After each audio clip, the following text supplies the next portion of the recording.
¿Qué tal? Les habla Jorge Gestoso. En el programa de hoy, la experiencia con Venezuela con otro notable invitado, Alex Suárez, escritor y activista directamente desde Jacksonville, en la Florida.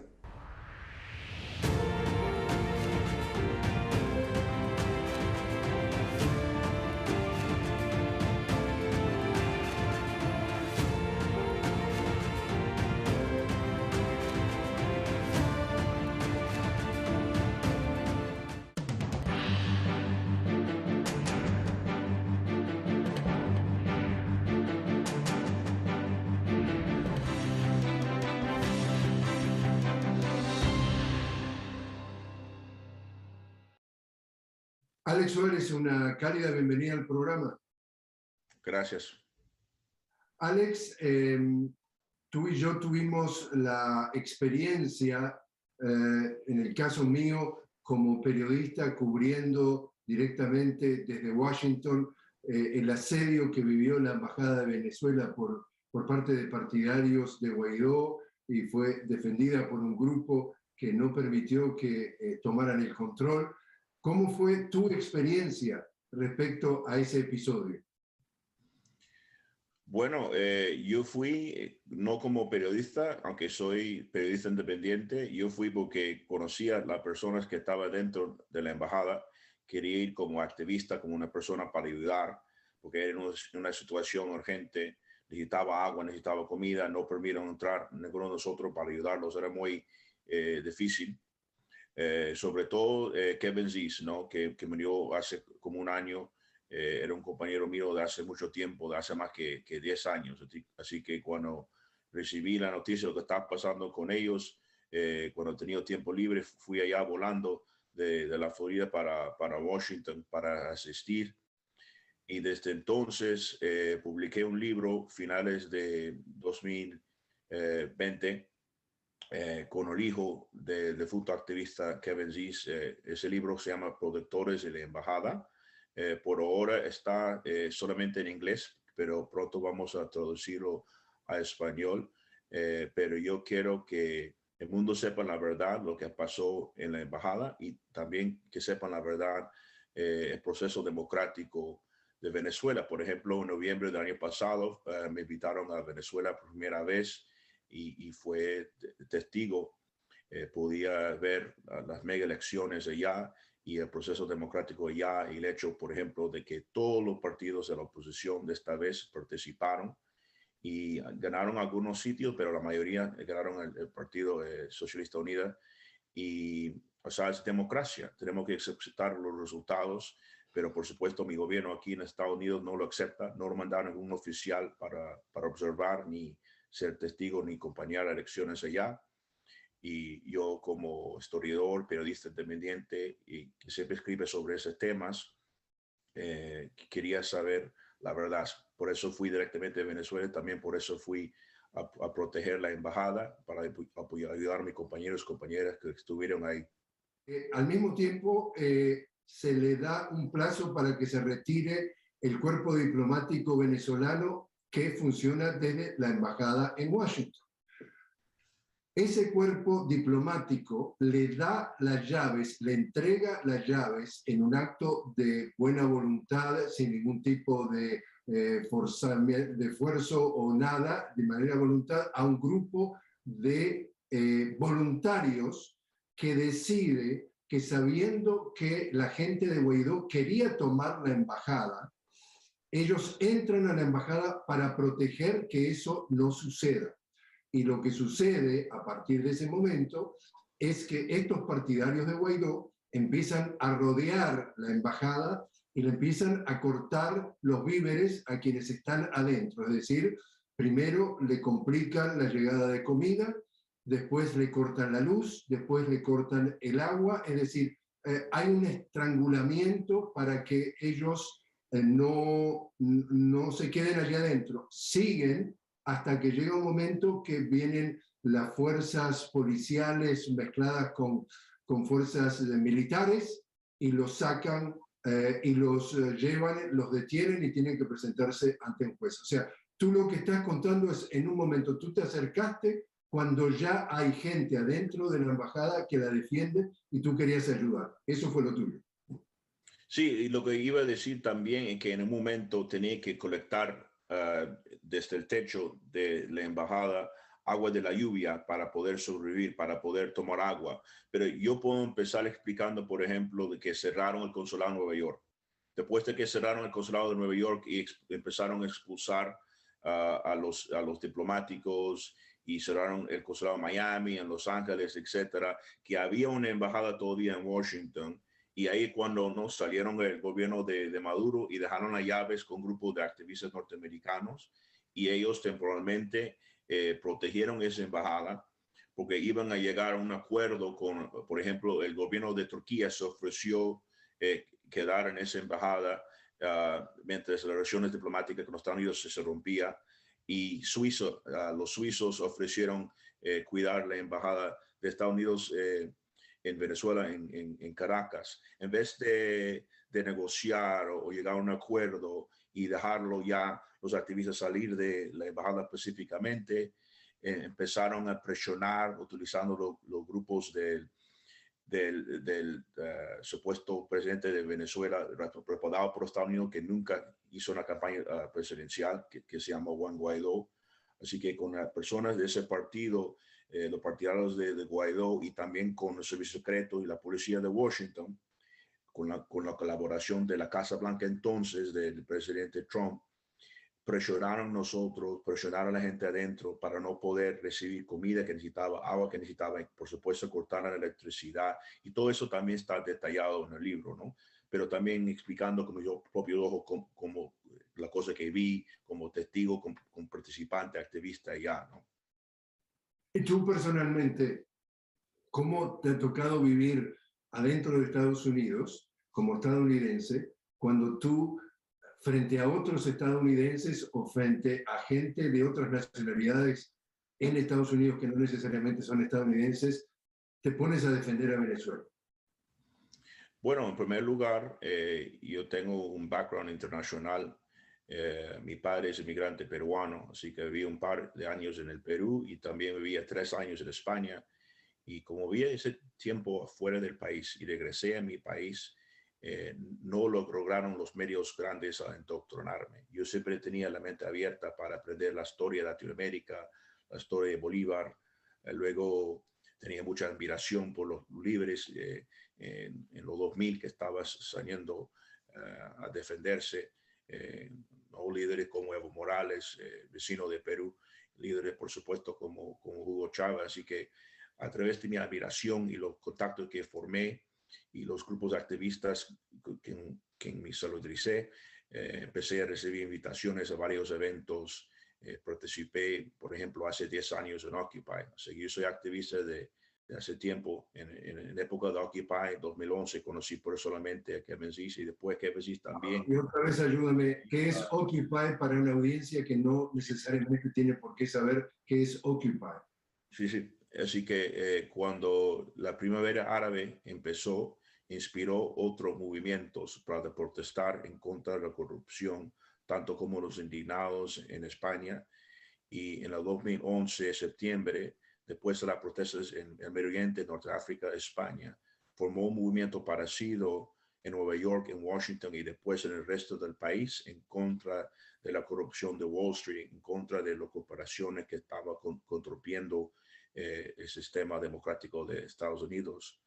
Y mucha de la gente que formaron Occupy en Washington, como que venciste, pues como internacionalistas, se involucraron en la causa en contra de las acciones y la amenaza de guerra de Venezuela. Y yo también participé en eso. Yo soy el cofundador, por ejemplo, de Hands Off Venezuela, North Florida. Así que en esa parte de la Florida tenemos un grupo que la traducción es mano fuera de Venezuela, y tenemos dos objetivos: acabar con las acciones criminales en contra del pueblo venezolano y estar en contra de la amenaza militar en contra de Venezuela y en toda la región. Por ejemplo, la ONU hace poco declaró que había 100,000 muertos civiles venezolanos gracias a las acciones, como resultado a las sanciones de Estados Unidos. Entonces es un crimen en contra de la humanidad porque el gobierno aquí no le gusta cómo eligen sus líderes, y yo vi con mis propios ojos el sistema ya en las elecciones, que son muy democráticos, muy abiertos, muy transparentes, y participaron todos los partidos de la oposición. Déjame repetirte entonces la pregunta. ¿Cómo viviste tú personalmente como un estadounidense frente a otros estadounidenses en tu país, asumiendo que tu país es Estados Unidos? ¿Cómo te reciben? ¿Cómo es el tipo de interacción? ¿Hay respeto? ¿Hay ataques? ¿Hay insultos? ¿Cómo es esa interacción que has vivido? Siempre me gusta participar en debates y me gusta intentar cambiar mentes y corazones. Ahora estoy estudiando para mi maestría en historia y yo siempre hablo con mis colegas en la universidad sobre eso, o hago anuncios para reclutar gente a mi club de Hands Off Venezuela para que sepan la verdad. Los debates que tengo, a veces me dicen cosas, o sea, antes de ir a Venezuela, me dicen cosas como, ¿por qué no te vas para allá? Y ahora no pueden decir eso, ¿no? Porque yo fui y vi lo que había allá. Pero sí, o sea, nunca tengo miedo de empezar a debatir y escuchar las mentiras, ¿no? Porque hay mucha gente aquí, porque creen en las mentiras, los medios grandes, dicen, que es falso, pero yo explico que no, hay varios partidos de la oposición, ganaron 4 regiones, que no son la mayoría, pero ganaron algunos sitios, ganaron hace poco a Barinas, que es ciudad natal de Chávez, que estaba en manos de los chavistas desde 1998. Así que, ¿cómo pueden decir dictadura si ganan, o sea, pueblos así, que son importantes para los chavistas? Así que hay 20 regiones, 20 gobernadores que pertenecen al partido de Maduro, pero hay otras 4 regiones que ganaron legítimamente en los últimos meses la oposición. Así que cuando la gente dice dictadura, esa es la contradicción, ¿no? Porque ahí sí la oposición reconoce los resultados, pero solo con ellos ganan. Eso no me parece una oposición seria. Alexander, te invito a hacer una pequeña pausa. Estamos hablando con Alex Suárez directamente desde Jacksonville, en la Florida, sobre su experiencia respecto a Venezuela. Enseguida regresamos.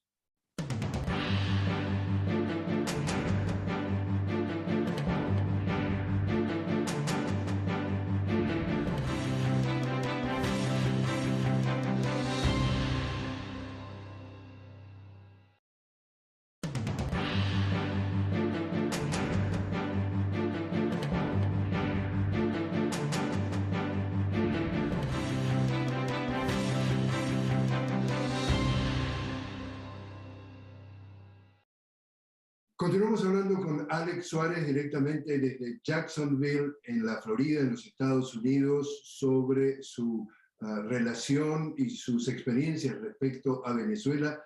Y tú, Alex, has conocido y conoces a Alex Saab. Explícanos a nuestra audiencia quién es y cuál ha sido tu relación. Sí, yo no logré conocerlo personalmente, pero sí conocí a su esposa. Es un diplomático desde el año 2018 que trabaja para el gobierno bolivariano de Venezuela, el gobierno de Maduro, y en condición de diplomático utilizó su negocio y sus conexiones con el Medio Oriente para traer comida, medicinas, cosas humanitarias, cosas que necesitaba desesperadamente el pueblo venezolano debido a las sanciones. Y en el año 2020, en la época de Trump, fue raptado, o sea, sin respetar su inmunidad diplomática en la isla de Cabo Verde.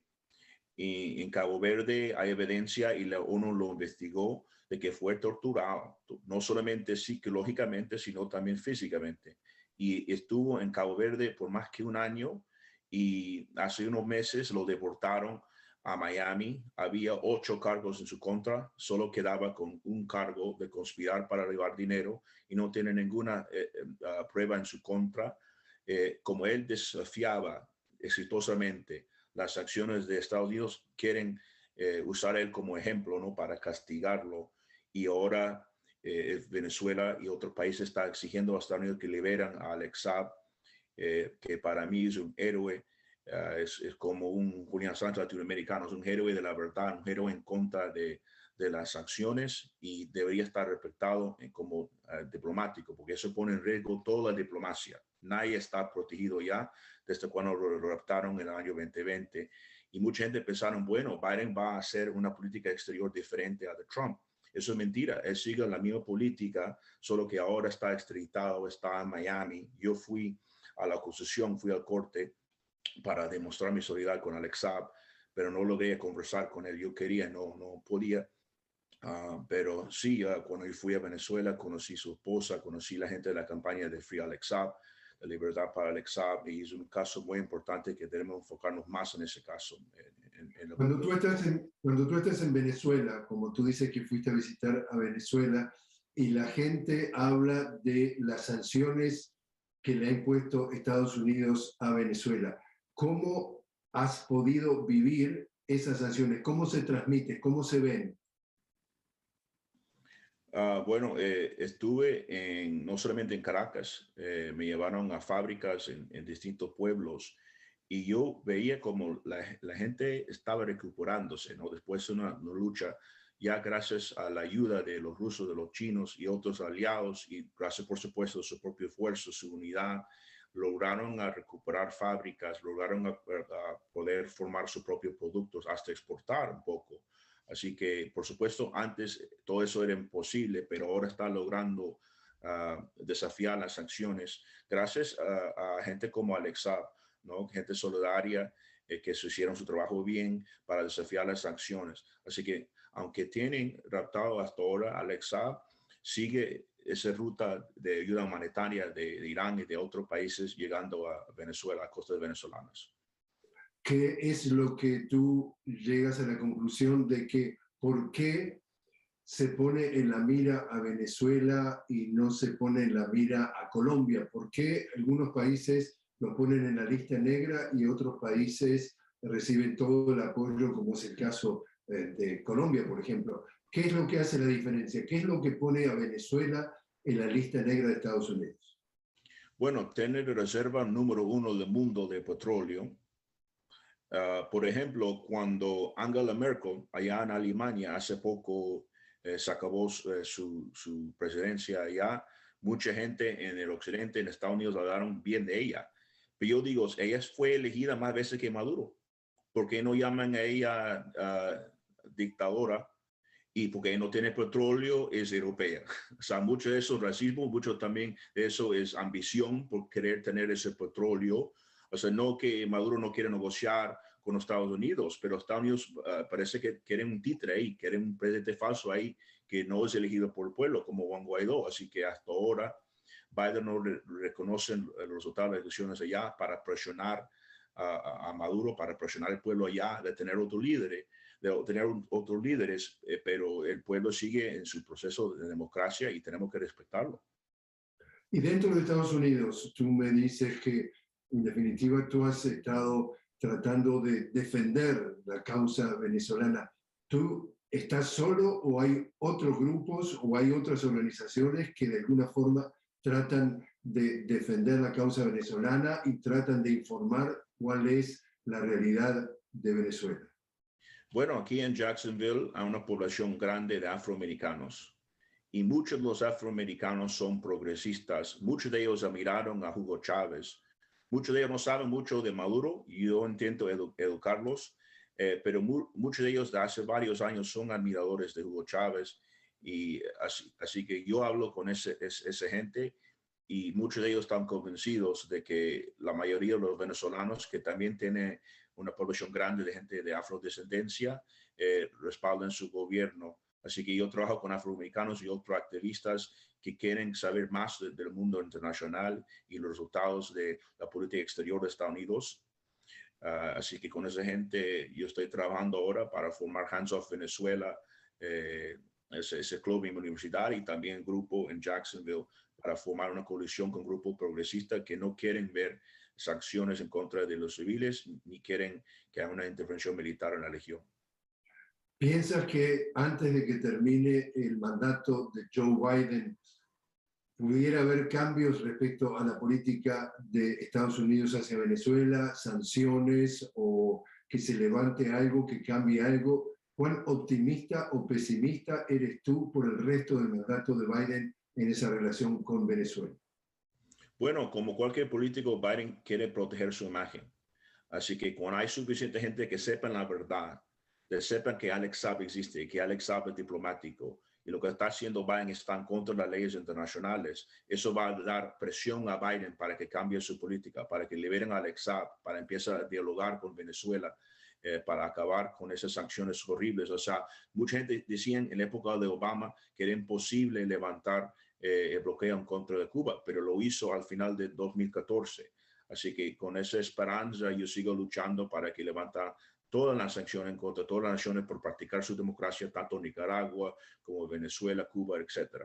Déjame hacer alguna precisión. Lo que hizo Obama no fue levantar el embargo o las sanciones. Lo que hizo Obama fue restablecer relaciones diplomáticas, y las relaciones tanto comerciales como de tránsito de personas estaban sumamente limitadas. Acá no fue que se levantó la barrera y se abrió un flujo de relaciones.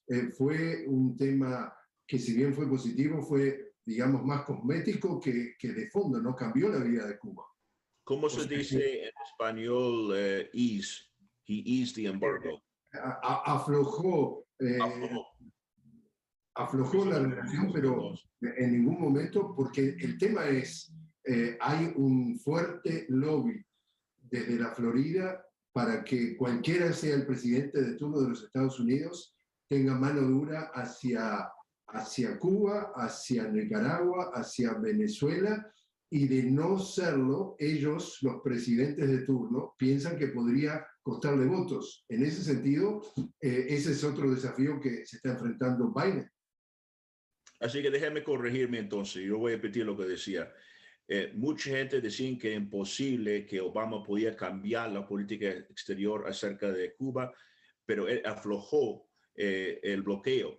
Y gracias a eso, o sea, empezó a tener relaciones diplomáticas otra vez con Cuba. Así que yo también espero que Biden empiece a tener relaciones diplomáticas con países progresistas, con Venezuela, Nicaragua, Cuba, por supuesto. Así que vamos a seguir adelante con esa esperanza que cambie la política. ¿Cómo ves tú, como ciudadano estadounidense, la política de los Estados Unidos? Hay no solamente, pero fundamentalmente hay dos partidos políticos, y los partidos políticos menores, como puede ser el Partido Verde, el Partido Libertario, juegan un papel prácticamente secundario, y vemos que no van más allá que el caso de Ross Perot, que fue el que tuvo más éxito como un tercer partido. ¿Cómo ves esto de que solamente hay dos partidos políticos dentro de Estados Unidos? ¿Y cómo ves la política de Estados Unidos? Sí, yo soy independiente políticamente, pero yo era muy activo con el Partido Verde durante un tiempo. Y yo veo tanto los demócratas como los republicanos como partidos imperialistas. Así que la política exterior de Estados Unidos, sobre todo en el tercer mundo, en Latinoamérica, es una política imperialista. Así que hay que respetar la independencia de los pueblos y su determinación. Y como Estados Unidos no está respetando la determinación de los pueblos latinoamericanos, está en rol imperial, ¿no? Tenemos una historia de imperios, y Estados Unidos está estimado como con un poder imperialista.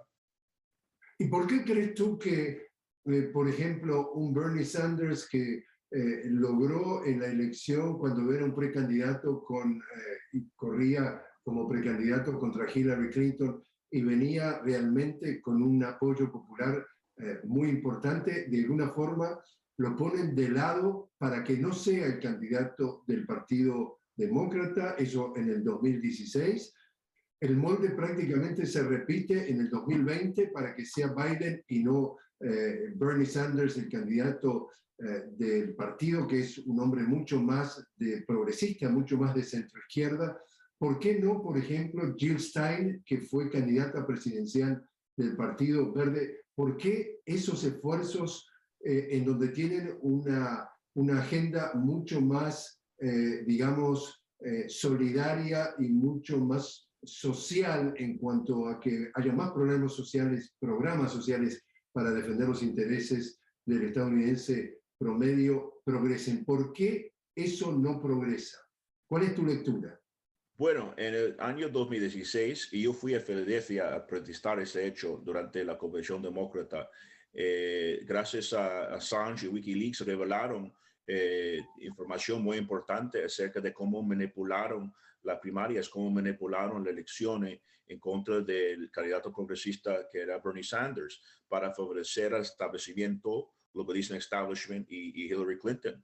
Y gracias a eso, docenas de miles de personas fueron a Filadelfia a protestar, gente del Partido Verde, gente demócrata, porque son más progresistas, ¿no? Gente que apoyaron a Bernie Sanders.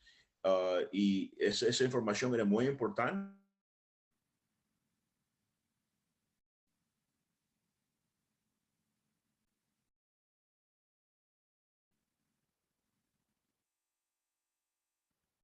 Perdí el sonido. No te estoy escuchando. No, no, yo tampoco escucho nada. Se silenció. ¿Me escuchas ahora? Ahora sí. Sí, Okay. Decía que demostró esa información que fue revelado, cómo conspiran en contra de candidatos progresistas para evitar que hay candidatos que son verdaderamente progresistas. Alex Suárez, muchísimas gracias por haber estado con nosotros. Muchas gracias, un honor.